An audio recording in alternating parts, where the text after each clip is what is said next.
Hey, what's up, everybody in the ffbe Global Facebook group, and hello to anybody who picks this up on YouTube as well. Welcome to this week's Ask an Old Mog video, where you ask the questions and we come up with answers in a visual way of taking a look at the answer. This week's question comes from one of the Facebook group members asking about brave shifts, and I know I've talked a little bit about brave shifts before in a previous video. I'll go ahead and pop up a tag for that video right now. But we're going to go a little bit more in depth because as the person in question mentions in their question, there are different types of brave shifts that we might want to look at, and we want to talk about, how is each one different, what are the costs and benefits of each one, and some examples of different types of brave shifts. So let's get into it. So I've got some units here on screen that we're going to take a look at, and the different types of brave shifts that are available in the game. The first thing we're going to do is take a look at the question. So Jordan asks, I noticed there are different kinds of shifts.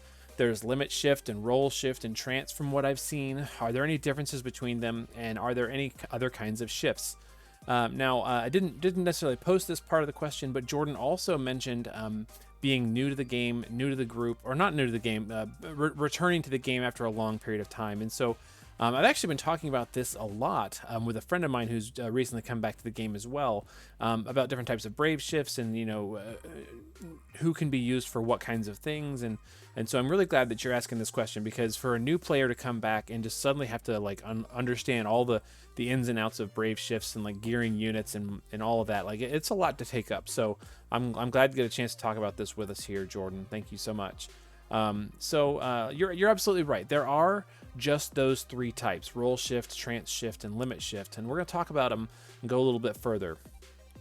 So with roll shift, you can switch back and forth as often as you want in battle, with a few exceptions. We're going to talk about those in a second. Once you use an action in any form, you're going to be locked in that form for the rest of your turn. So for example, if I am using White Dragon Ling and I switch from White Dragon Ling is obviously a roll shifter. If I click on her, it says roll shift. If I shift forms, right, and then I use her machine killer buff, and that's all I do for the turn, she's going to be stuck in this form for the rest of the turn. That's not necessarily a bad thing, but you do have to kind of pay attention to how you're geared depending on what the enemy's going to do in Dark Visions and Clash of Wills. So there you go. So you've got the ability to kind of shift back and forth as often as you want in battle, with a few exceptions. The benefit is you can build one form really strong for survival, and then another form really good for damage. That way, you can set yourself up to take no damage at all during Dark Visions, for example, and then only shift on the turn where you plan on bursting and doing damage. You take no damage the whole fight and do lots of damage all in one unit. The downside of this, it does kind of take a lot of time to fully build or creatively build, or big brain build a unit to take no damage, or build them the way you want. Another really common thing to do is to put Tyvis's STMR, Tyvis's Spirit, on your base form, and then shift down on survival turns, use that, and then the next turn boost back up with your fully geared shift form for damage. And so that's just kind of an example of why it takes a little bit of brain power to kind of gear those units well. The good news is there's lots of resources for how to do that. Lots of content creators already do that, and so if you're kind of watching people and trying to learn how to play the game that way, you'll pick this up really quickly. The next one I want to talk about is Trance Shift. Trance Shift kind of refers to Final Fantasy IX style limit bursts, where when it turns on, you're going to be stuck in that form, that trance style, for a long time. Depending on the unit, it's going to depend on how long it's going to last. So once you shift and take an action, you're locked into that form for the duration of the brave shift. Now, if you, for example, shift in the middle of the fight, don't take an action because you decided, oh, it's not time to do this yet, you can still shift back down. But once you take an action, you're locked in that form until it's over. You cannot shift back to the base form manually, even if you want to. And when the brave shift form, or when the trance shift ends, it automatically shifts you back down to the base form, and you're going to be stuck that way. Also, if you die, you're going to be back in the base form, and you're going to be stuck that way. Now, the downside to this is that it does take a lot of strategy to plan out when you want to shift, and if you die at the wrong time, you might screw up your rotation for the rest of the fight. There's always a cooldown for it as well. So notice Faye here is a good example of a trance shifter. It says Trance Shift here. It's going to last for 4 turns. It says 4 turns remaining until forced brave shifts. That means if I shift up and I take an action in combat, he's going to stay that way for 4 turns, and then at the end of that, it's going to downshift back to his base form, and the cooldown is going to be 4 more turns. So I have to wait 4 turns of doing nothing, minimal damage or like doing survival type stuff to get back to his robot form. That's not always bad. A lot of times, you're really doing damage in a lot of like the competitive fights or tougher fights. You're really only doing damage 1 or 2 times.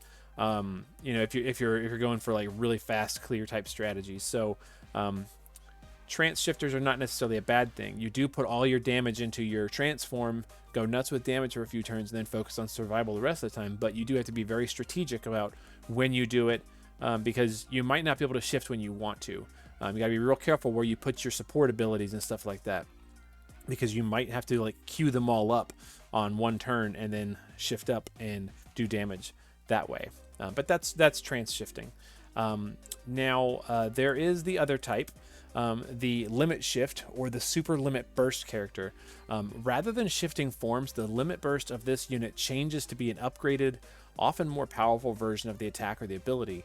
And the unit in question also gets an instant boost to their stats, their LB damage, and their limit burst gauge fills completely once their super limit burst is available. So let's take a look at one. I've got in my party, we've got Tulian. It says limit shift, and in his case, his activates in 4 turns. So the activation is going to be based on what EX level you have. You don't have their limit burst at all, their super limit burst at all until EX1, which is 1 green star, and it costs 5 turns before it's ready. EX2 is 4 turns, and EX3 is 3 turns. So the fastest this will become available, if you have a fully maxed out unit, is 3 turns. It becomes available. But when it does, they get a big boost to all their stuff. Now, the benefit, right, quote unquote, is that it's easier to gear them because they only have 1 form. You don't have to spend all this extra time like gearing the 1 for survival and 1 for defense, or 1 for damage and 1 for defense, because they only have 1 form. They're going to keep that gear set and that ability set the whole time they're in combat. But the cost to that is that for some fights, if you don't have the ability to protect that unit completely from damage, they're going to be taking damage in some form or another. So you're usually going to have to sacrifice your damage gear to gear for survivability, maybe elemental resistances, or mitigation buffs or something like that. So usually elemental resistances or ailment resistances, perhaps. So if you can't factor that in with other units like supporting you, it becomes an issue, and you're going to lose your damage a little bit to get more survivability. So it's a little bit of a trade-off. You can also only trigger these every so often, so you can't burst and then fill the limit gauge and then burst again. But there are some things you can sometimes do, like go ahead and use it 1 turn, and then the next turn when your limit shift activates, you get the bar back immediately. So that's not bad. But you do have to be very strategic about how this works. Now, those are the 3 forms of Neovision's limit burst and shift form types. But like I said, there are some exceptions to the rule, and I mentioned in particular about roll shift. You're supposed to be able to shift back and forth between the 2 different roles as often as you like, but there are some exceptions. And to help us with that, Sharky, who is upstairs drying out because my daughter took a bath with Sharky earlier, so he's not here with us tonight. His vestige is going to be here. Sharky suggests we need to pay attention to the cooldown and the turn limits when you shift. Some roll shift units cannot shift as freely as others, and so I'm going to show you what I mean. NVA Bartz, NV Ferris, Yoshikiri, they are considered roll shifters, but they have some limitations. Bartz says here, he has 3 turns remaining until Brave Shift is available. Okay, notice how that's different from Ling. Hers says 1 turn available remaining until Brave Shift available. So she shifts, and then that's her turn. So she uses that turn. She's available to shift the next turn. She can shift back.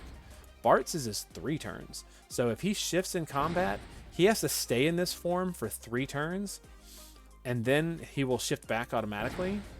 when you want to, or it's not automatic, it's only when you want to, but it takes him 3 turns to kind of be ready to shift back and forth. And when you do, it costs you 3 turns to do it. So if on this turn I shift, I'm going to basically be spending 3 turns here, and then if I shift back, it'll be 3 more turns before I can do it again.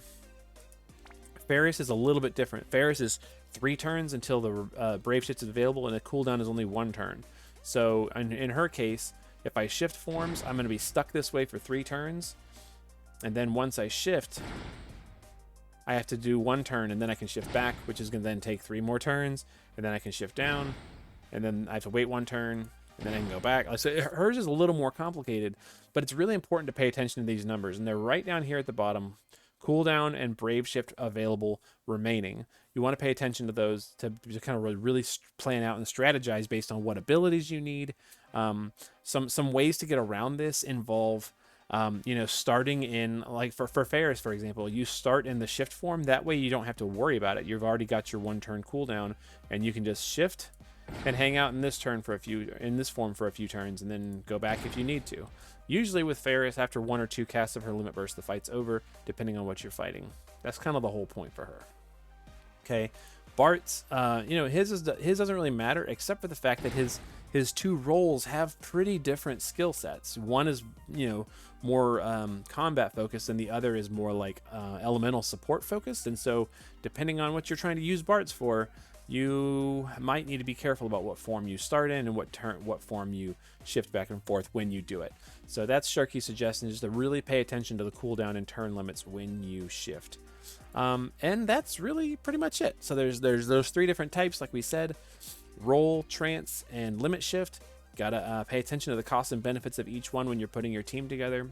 My personal favorites are the flexible roll shifters, so the ones like White Dragon Ling, because she can just do, shift, do something that turn, stay there, shift again next turn, shift again next turn. She can just go back and forth, and those are my favorites because you can be really flexible with how you build your strategies for what you're doing. So yeah, if you have any questions about that, feel free to let me know. If you've gotten any examples of like units that that you think would be good to demonstrate. Actually, you know what? Change of plans here. Let's do a battle.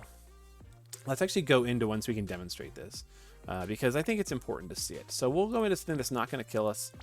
The daily gill hunt here is not going to hurt us. I haven't done it yet today either, so that's good. Ooh, perfect example. We've got a star player, Titus, here, who has a EX3, so we can see how the limit burst shifts are different too. Cool. Okay. Nice. So notice we've got White Dragon Ling. She's going to roll shift, and we'll just do something nice that doesn't hurt the enemy. Celestial combo. There we go. So notice she's grayed out, so she's locked in that form for the rest of the turn. Faye is going to Trance Shift, so he's going to be stuck this way for 4 turns. Okay, we'll go ahead and guard him. Tulian has activation in 4 turns. Titus has activation in 3 turns, so we can see that difference, right? Okay, we're going to go ahead and roll shift Ferris and guard. So she's back in her base form now, and we'll roll shift Bart's and guard. And we're just going to be guarding a lot. So we'll see White Dragon Ling, she's going to be able to shift immediately, right? She's got the lightning, so she can shift again if we want to, and we do, because we're doing an experiment here. We'll go ahead and do moving dance. Notice I cannot get out of Trance Shift. I'm stuck here. 3 turns remaining. Okay, we'll go ahead and guard. Ferris has 1 turn remaining before she can shift again. Bart's has 3 turns before he can shift again, even though they're roll shifters. Okay. Titus is going to get his SLB here. So you see he gets the Sparkies, and he's glowing yellow with his Super Saiyan aura. And if we click on him, he got some stuff. He got attack, magic, defense, spirit, LB damage boost. So he gets a big buff to all this stuff, as well as getting his new true Blitz Ace limit burst, which is super strong. We're not going to do it yet. Tulian's still got 1 turn to go. Faye is still stuck here for 2 turns. Link can go again. Got an itchy nose today, apparently. We'll go ahead and shift, because we're proving the point, right? Moving dance, why not? Barish is available. She can shift again if we want to. Okay, we'll guard. Bartz is still stuck here. He cannot roll shift again for 2 more turns. Next turn, Tulian's going to get his because he's EX2 as opposed to EX3, so he's going to get his super limit burst. There we go. We'll go ahead and reload everybody. Ferris has to wait 2 more turns before she can shift again.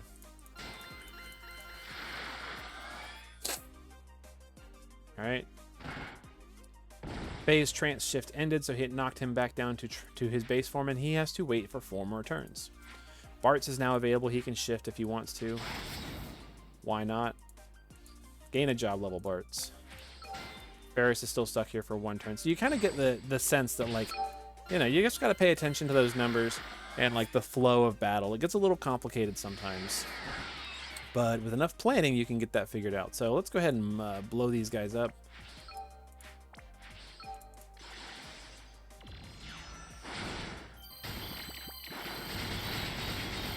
Cool. Lots of damage there. Super limit bursts are strong. You know, let's just be realistic about that. And those enemies are really weak. So now that I've demonstrated it, because I think that's an important thing to see, like kind of the flow of it in battle and how those numbers kind of play out. Now that I've demonstrated it, we're done. So if you've got questions after that, let me know, and we'll do our best to try and answer them. If you've got a question or a topic you'd love to see discussed in next week's video, let me know. Hopefully you guys have had fun trying to cap out the World of Visions event. Hopefully you've gotten rank 1. I have, and there's a video that I did for like how I did it on the channel here. So if you're interested in that, definitely check that out. As well as there's lots of other good people out there putting out guides, because this is not terribly difficult, but you know, you might have to have a few strong units or some stuff to kind of combo together to get it done. That said, hope you are all safe, warm, dry, well-fed, well-watered, healthy, all of those things, and taking good care of yourselves, each other, and your neighbors. Be sure to check us out next week for another video. We'll be back streaming on Twitch tomorrow night, as well as next Tuesday, where we can talk about the news a little bit, and next Thursday for new content night, whatever that turns out to be. Personally, I'm hoping for a really cool Clash of Wills unit and a really cool Clash of Wills boss, and being able to pull for that unit. Hopefully I have enough lapis for it. We'll see how we do. That said, have a good night. Take care. I'm done rambling. Bye-bye.